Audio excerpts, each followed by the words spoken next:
Then let's go. Do not forget like and subscribe.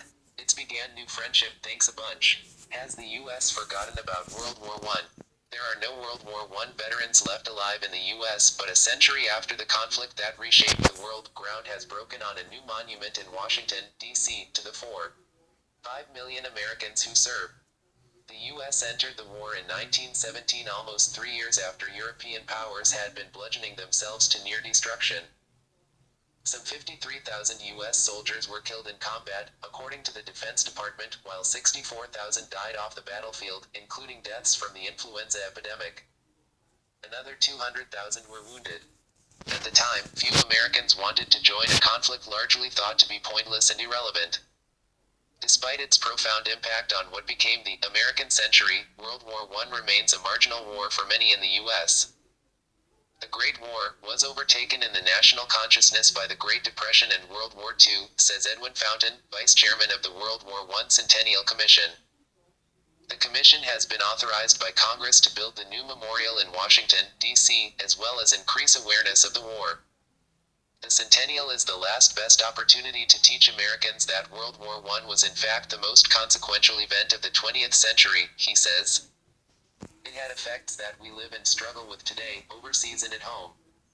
Quote, the debate about the role of America in the world, the balance between national security and civil liberties, the place of women, African Americans and immigrants in our society, all those issues were vigorously discussed during World War I.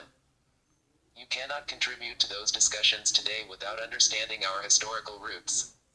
Quote, the memorial is by no means the first monument to honor American veterans of World War I, including hundreds of local monuments and tributes across the country.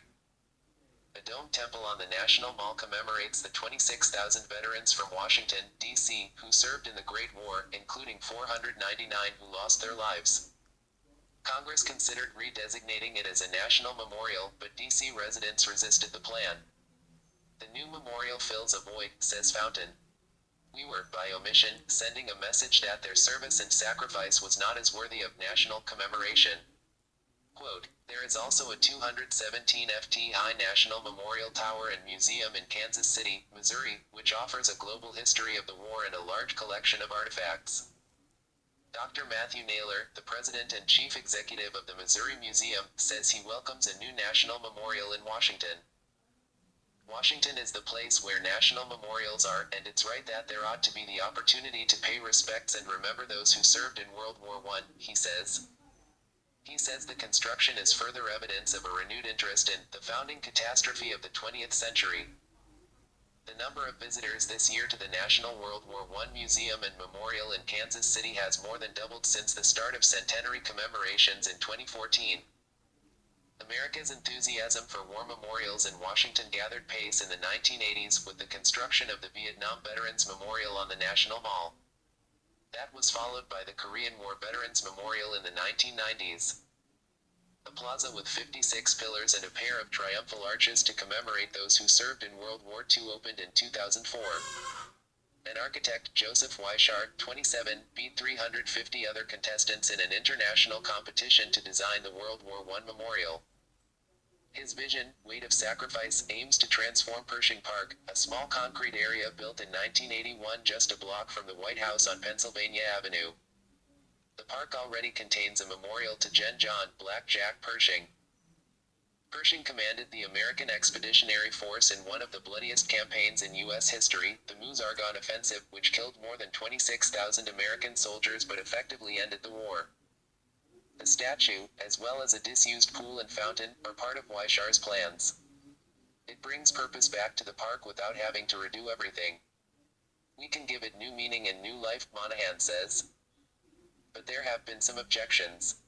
The Cultural Landscape Foundation says the design would destroy one of the most significant examples of urban landscaping by the celebrated modernist architect Paul Friedberg. His other projects include PV Plaza in Minneapolis, which is listed on the National Register of Historic Places, and New York City's Battery Park City.